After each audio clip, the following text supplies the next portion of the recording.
Students, welcome to my channel PRP maths class. मैं प्रवीण कुमार आज आपको class 10 chapter 5 arithmetic progression from NCERT में exercise 5.2 का कंसेप्ट एंड एग्जांपल्स एक्सप्लेन करने जा रहा हूं। तो बिना टाइम वेस्ट किए चलिए देखते हैं इसका कंसेप्ट एंड एग्जांपल।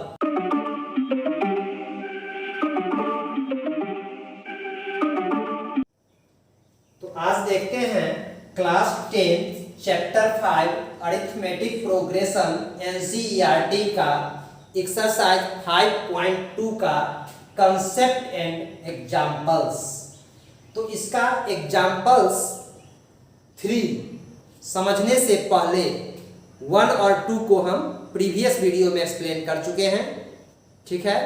तो आज एग्जांपल 3 को एक्सप्लेन करने से पहले हम इसके कंसेप्ट को देखते हैं। इसका कंसेप्ट है nth term of an AP, जिसको an से डिनोट करते हैं। सबसे पहले इस एपी का क्या यूज है, इस कंसेप्ट का क्या यूज है, सो थोड़ा समझ लेते हैं। इस कंसेप्ट का यूज है कि यदि आपको कोई एपी दे दे अरिथमेटिक प्रोग्रेशन और कहे कि इसका nth टर्म फाइंड कीजिए, जैसे 10th टर्म फाइंड कीजिए, 100th टर्म फाइंड कीजिए, तो यदि आप कॉमन डिफरेंस ऐड कर करके फाइंड करेंगे तो वह एक टाइम कंज्यूमिंग और टीडियस प्रोसेस हो जाएगा। इसलिए उसको इजी बनाने के लिए एक फार्मूला बना, और वह फार्मूला है an equal to nth term of an AP को an से डिनोट करते हैं। an equal to a plus n minus 1 into d, where a first term, d common difference. अब यहाँ आगे बढ़ने से पहले कंसेप्ट को समझिए। यहाँ 4 वेरिएबल है, an, a, n और d। इस 4 वेरिएबल में कोई 3 वेरिएबल दिया रहेगा तो 4th वेरिएबल को इसी फॉर्मूला से हम फाइंड करेंगे। किसी में हो सकता है कि an, a और n दिया रहे, d फाइंड करना हो, तब भी इसी फॉर्मूला का यूज करेंगे। an, a और d मालूम हो और n फाइंड करना हो, तब भी इसी फॉर्मूला का यूज करेंगे। an, n और d मालूम हो और a फाइंड करना हो, तब भी हम इसी फॉर्मूला का यूज करेंगे। और a, n और d मालूम हो, an फाइंड करना हो, तब भी इसी फॉर्मूला का यूज करेंगे। और इसी से रिलेटेड इस एक्सरसाइज के एग्जाम्पल और एक्सरसाइज में क्वेश्चन है, बस इसी फॉर्मूला से रिलेटेड। अब इस फॉर्मूला को समझने के लिए कुछ एग्जाम्पल लेते हैं। देखते हैं example number 3। Find the 10th term of the AP 2, 7, 12 dot dot. इस एपी का 10th टर्म फाइंड करना है। तो देखिए, विदाउट ये कॉमन डिफरेंस ऐड किए हुए हम कैसे फॉर्मूला से 10th टर्म फाइंड करते हैं। First of all solution, here a equal to 2, first term को a कहते हैं। Common difference d equal to second term minus first term, तो 7 minus 2 equal to 5, and number of term n equal to 10, क्योंकि हमको 10th term find करना है, इसलिए n equal to 10। Since n equal to a plus n minus 1 into D, an में a10 निकालना है, 10th term, a10 equal to a का value 2 plus n का वैल्यू 10 माइनस 1 इंटू डी का value 5।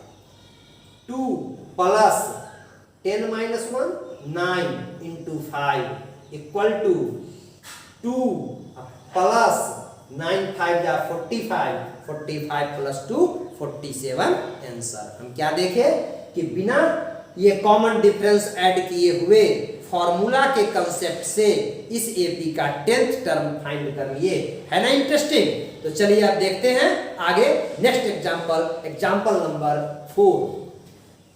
Which term of the AP 21, 18, 15 is minus 81। अब जैसे ये AP दे दिया और कह दिया कि इसका कौन सा टर्म माइनस 81 है। अब देख लीजिए हम कैसे जानेंगे कि इसका कौन सा टर्म माइनस 81 है। तो देखिए फॉर्मूला का कमाल, और फॉर्मूला का ये यूज, कैसे हम फॉर्मूला का यूज करके फाइंड कर लेंगे कि इस एपी का कौन सा टर्म -81 है। इसमें ये एक क्वेश्चन हुआ। इसी में एक और क्वेश्चन है, also is any term zero, क्या इस एपी का कोई टर्म जीरो हो सकता है? Give reason for your answer, अपने आंसर के लिए रीजन देना है कि क्या इस एपी का कोई टर्म जीरो हो सकता है। तो चलिए देखते हैं इसका solution. Here first term a equal to 21, common difference second term minus first term 18 minus 21 equal to 3, और लास्ट टर्म को हम nth टर्म से डिनोट करते हैं an इक्वल टू 81। आप क्या देखें कि इस क्वेश्चन में an मालूम है, a मालूम है, d मालूम है और n फाइंड करना है। And n equal to what पूछ रहा है, कौन सा टर्म, मतलब nth टर्म। अब देखिए इसी फॉर्मूला का यूज करके हम n निकालेंगे। Since an equal to a plus n minus 1 into D, an का वैल्यू -81 इक्वल टू a का value 21 plus n minus 1 into D का वैल्यू -3, प्लस 21 जब इधर आएगा तो -21 equal to n minus 1 into D का value -3, -81 -21 -102 equal to n minus 1 into -3, n minus 1 equal to, here n minus 1, ये n minus 1 है, n minus 1 equal to -102, ये -1 है, 1 -102 बाई -3, माइनस से माइनस कैंसिल, 3 3 जा 9, 3 4 जा 12, 34, n इक्वल टू -1 जब इधर आ जाएगा तो +1, 34 + 1 35। अब देखिए कितना ये इंटरेस्टिंग चीज है, ये एपी आपको दे दिया। अब पूछा कि इस एपी का कौन सा टर्म -81 है। आप फॉर्मूला के कंसेप्ट से बता दिए कि इस एपी का फर्स्ट सेकेंड थर्ड मतलब 35th टर्म -81 है। तो ये एक क्वेश्चन का आंसर हो गया। अब पूछता है कि also is any term zero, क्या इस एपी का कोई टर्म जीरो हो सकता है। तो इसमें करना क्या है कि a सेम रहेगा, d सेम रहेगा, an को -81 के जगह पर 0 रख देंगे और इसी तरह से n का वैल्यू निकाल लेंगे। यदि n का वैल्यू कोई पॉजिटिव इंटीजर रहा तो यह पॉसिबल है कि 0 इस एपी का कोई टर्म होगा, नहीं यदि n का वैल्यू निगेटिव आ गया, यदि n का वैल्यू फ्रैक्शन में आ गया, यदि n का वैल्यू 0 आ गया तो यह पॉसिबल नहीं है कि इस एपी का कोई टर्म 0 हो सकता है। तो अब हम देखते हैं इसके बाद नेक्स्ट एग्जांपल नंबर 5। अब देखते हैं example number 5। Determine the AP whose third term is 5 and seventh term is 9। अब ये एक अलग टाइप का क्वेश्चन है। एनसीईआरटी एग्जाम्पल में हर क्वेश्चन हर टाइप का है, इसलिए बच्चों को प्रत्येक क्वेश्चन को टेकअप करना चाहिए। तो देखिए ये एक अलग टाइप का एग्जाम्पल है। इसमें क्या कहता है कि किसी एपी का थर्ड टर्म और सेवंथ टर्म मालूम है और एपी फाइंड करना है। अब ये एक अलग टाइप का क्वेश्चन हो गया। देखिए इस क्वेश्चन को कि कैसे किसी एपी का कुछ टर्म मालूम रहेगा तो एपी फाइंड करेंगे। Solution, here a3 equal to a3, AP के थर्ड टर्म को हम a3 से डिनोट करते हैं।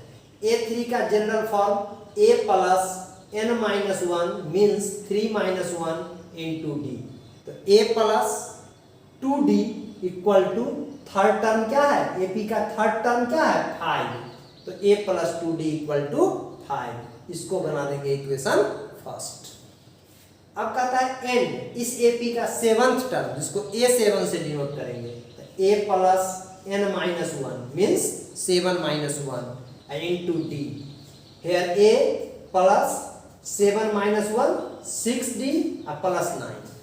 इसको हम बना लेंगे इक्वेशन 2। अब आपको यहाँ एक चीज समझना है जो आपको एग्जाम्पल और एक्सरसाइज बनाने में बहुत हेल्प करेगा कि थर्ड टर्म है, तो ये हम समझाने के लिए फॉर्मूला पर वैल्यू पुट कर दिए। आप डायरेक्ट भी a प्लस 2d लिख सकते हैं, 3 से 1 कम d। सेवंथ टर्म है तो आप डायरेक्ट लिख सकते हैं a प्लस 6d, ठीक है, इक्वल टू 9। अब ये हो गया इक्वेशन फर्स्ट और ये हो गया इक्वेशन सेकेंड। अब ये दो इक्वेशन हो गया जो a pair of linear equation in two variable के फॉर्म में आ गया। अब इसको सॉल्व करके ए और डी का वैल्यू फाइंड कर लेंगे तो एपी निकल जाएगा। तो सॉल्व करने के कई मेथड हैं, जैसे substitution method, elimination method, cross multiplication method. यहाँ हम एलिमिनेशन मेथड से इसको सॉल्व करते हैं। तो एलिमिनेशन मेथड से सॉल्व करने के लिए किसी एक वेरिएबल को एलिमिनेट करते हैं, मींस हटाते हैं। तो किसी एक वेरिएबल को एलिमिनेट करने के लिए उस वेरिएबल के कोएफिशिएंट को इक्वल किया जाता है, लेकिन यहाँ कोएफिशिएंट सेम है ही, तो सेम करने की जरूरत नहीं है। इसके बाद देखा जाता है कि जिस वेरिएबल को एलिमिनेट किया जाता है उसका साइन सेम है या डिफरेंट। यदि साइन सेम है तो ऑन सब्ट्रैक्टिंग होगा और यदि साइन डिफरेंट है तो ऑन एडिंग होगा। यहाँ साइन सेम है, ये भी प्लस में है, ये भी प्लस में है, तो क्या हो जाएगा ऑन सब्ट्रैक्टिंग। इक्वेशन 1 में से इक्वेशन 2 को सब्ट्रैक्ट करेंगे तो 5। सब्ट्रैक्शन में क्या होता है, साइन चेंज हो जाता है, तो ये प्लस हो जाएगा माइनस, ये प्लस हो जाएगा माइनस, ये प्लस हो जाएगा माइनस। 5 माइनस 9 क्या हो जाएगा -4। 2d माइनस 6d -4d और प्लस ए और minus a cancel. d equal to -4 by -4 equal to 1, ये माइनस है, ठीक है। अब क्या करेंगे, इस d का वैल्यू इक्वेशन 1 या 2 किसी में रख देंगे तो a का वैल्यू निकल जाएगा। तो लिखेंगे putting the value of d in equation first. Equation first क्या है, a प्लस 2 इंटू डी का value 1 equal to 5। Hence a plus 2 one जा 2 equal to 5। a equal to 5 plus 2 जब इधर आ जाएगा तो -2 इक्वल टू 3। हम क्या देखें कि d इक्वल टू 1 और a इक्वल टू 3 फाइंड हो गया, मीन्स फर्स्ट टर्म और कॉमन डिफरेंस फाइंड हो गया। अब हमको एपी फाइंड करना है, तो देखिए कैसे एपी फाइंड करते हैं। हेंस द रिक्वायर्ड एपी, कोई एपी का जो टर्म होता है उसका जनरल फॉर्म होता है a plus D a plus 2d dot dot. a का वैल्यू 3, a प्लस डी तो 3 प्लस 1 4, a 3 प्लस 2 इंटू 1 2 तो 3 2 5। तो हम क्या देखें 3 4 5 6, मतलब क्या कॉमन डिफरेंस 1 ऐड करते जाएंगे। 3 में 1 ऐड कर दिए 4 में 1 ऐड कर दिए 5 में 1 ऐड कर दिए 6। इस तरह से ये रिक्वायर्ड एपी फाइंड हो गया। और ये जो एपी के टर्म का जनरल फॉर्म है इसके बारे में हम इसी चैप्टर के पार्ट 1 में एक्सप्लेन कर दिए हैं, जिसका लिंक सजेशन बॉक्स में दिया हुआ है, आप उसमें जाकर के उसको देख सकते हैं। तो ये हो गया आपको एग्जाम्पल नंबर 5 का आंसर कि एपी फाइंड हो गया। अब क्या करना है, हम नेक्स्ट एग्जाम्पल नंबर 6 देखेंगे। अब देखते हैं example number 6। Check whether 301 is a term of the list of numbers 5 11 17 23। तो एग्जाम्पल नंबर 6 एग्जाम्पल 3 4 5 से डिफरेंट है। इसमें कहता है कि चेक करना है कि 301 ये लिस्ट ऑफ नंबर का एक टर्म हो सकता है कि नहीं। बहुत ही इंपॉर्टेंट क्वेश्चन है, ध्यान दीजिएगा। कैसे इसको हम nth टर्म ऑफ NAP का जो फॉर्मूला है उसके कंसेप्ट से सॉल्व करते हैं। सो देखिए solution a2 minus a1, a2 11 a1 5, 11 minus 5 equal to 6। a3 minus a2 17 minus 11 equal to 6। a4 minus a3 23 minus 17, 23 minus 17 equal to 6। हम क्या देखें कि an minus an minus 1, n यदि 2 है तो n माइनस 1 2 माइनस 1 1, n यदि 3 है तो n माइनस 1 3 माइनस 1 2, n यदि 4 है तो n माइनस 1 3 माइनस 1 4 माइनस 1 3। हम क्या देखें कि since an minus an minus 1 is the same, सब में an minus an minus 1 same आता है 6 6 6, where n equal to 1 2 3 4 etc. Hence the given list of numbers is an AP. हम क्या देखें कि an minus an minus 1 means a2 minus a1, a3 minus a2, a4 minus a3, ये constant आता है। इसका मतलब ये लिस्ट ऑफ नंबर्स AP में है। तो एक चीज पहले कंफर्म हो गया कि यह लिस्ट ऑफ नंबर AP में है। अब देखिए, hence the given list of numbers is an AP. So here a equal to 5, first term को AP के फर्स्ट टर्म को a कहते हैं। Common difference a2 minus a1 equal to 6 और 301 nth टर्म है। हमसे पूछ रहा है कि 301 इस AP का टर्म है कि नहीं। ये 301 इस AP का nth टर्म है जिसको an से डिनोट करते हैं, an इक्वल टू 301। अब देखिए, वी नो दैट, हम जानते हैं ये formula an equal to a plus n minus 1 into d. अब इस फॉर्मूला का यूज करके हम चेक करते हैं कि 301 इस AP का nth टर्म है कि नहीं। ये d है, d, ये है d। अब देखिए, nth टर्म an के जगह पर 301 डाल दिए, a का value 5 plus n minus 1 into D का value 6। 301 equal to 5 plus 6 into n, 6n minus 6 1 जा 6। 301 equal to 6n, 5 minus 6 minus 1, minus 1 जब इधर आ जाएगा तो प्लस 1 इक्वल टू 6n।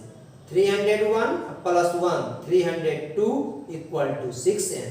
तो n इक्वल टू 302 बाई 6। इसको सिंपलेस्ट फॉर्म में चेंज कर दिए तो 2 3 जा 6, 2 1 जा 2, 2 5 जा 10, 2 1 जा 2, 151 by 3। But n should be A positive integer, number of terms एक पॉजिटिव इंटीजर होना चाहिए, लेकिन यहाँ n का वैल्यू फ्रैक्शन में आ गया। सो 301 is not a term of the given list of number, इसलिए 301 इस लिस्ट ऑफ नंबर का कोई टर्म नहीं हो सकता है। अब हम लोग नेक्स्ट वीडियो में नेक्स्ट एग्जांपल्स को देखेंगे, एक्सप्लेन करेंगे। यदि वीडियो अच्छी लगी हो तो वीडियो को लाइक करें, और यदि आप इस चैनल पे नए हो तो चैनल को सब्सक्राइब करें और वीडियो को ज़्यादा से ज़्यादा शेयर करें। तो आज के लिए इतना ही, थैंक यू।